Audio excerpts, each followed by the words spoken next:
Peace be with you. How are you doing? We are now in the fourth Sunday of Easter, and the Gospel for this Sunday is taken from the 16th chapter of John, verses 5 to 14. At that time, Jesus said to his disciples, I am going to him who sent me, and no one of you asked me, where are you going? Where are you going? It's very clear to the Lord where he is going. But we, as human beings, do we know where we're going? It must be clear to us that where our real origin is from God and our destination is God. We are only travelers in this world, just like what we have meditated upon last Sunday, that we are only pilgrims in this world. And therefore, let us now meditate on the question of the Lord, where you're going.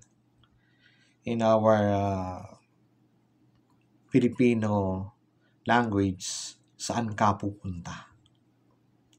Saan punta? Where are you going? What is the direction, really, why we are here? We are here because we want to restore the real presence of Christ. In 1968, when Sacrosanctum Concilium was promulgated, the real presence of Christ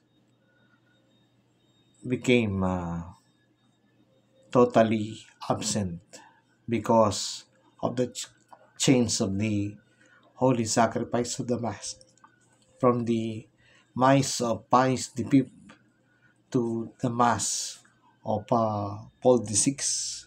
And that Mass of Paul VI changes everything. And there's no real presence of Christ in it.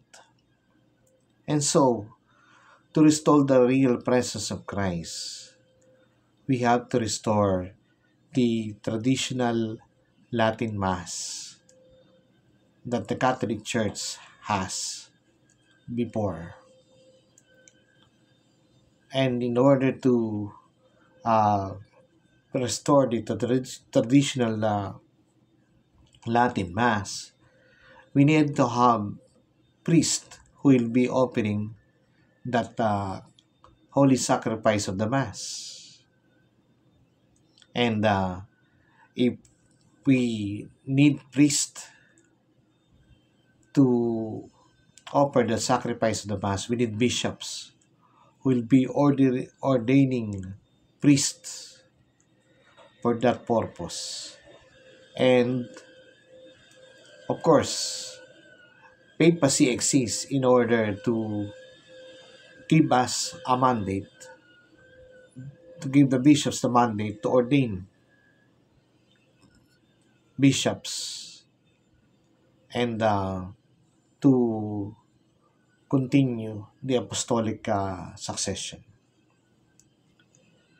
So that must be our vision, that must be our direction, that must be our agenda. The Lord in Matthew 6:33 said, Seek first the kingdom of God, and all shall be given unto you. The Mass, therefore, must be our priority, because with the Mass, it can solve everything. Mass is Christ, and Christ is the Mass. There's no other way to solve the problems of this world but through the continuous offering of the holy sacrifice of the Mass. God bless you.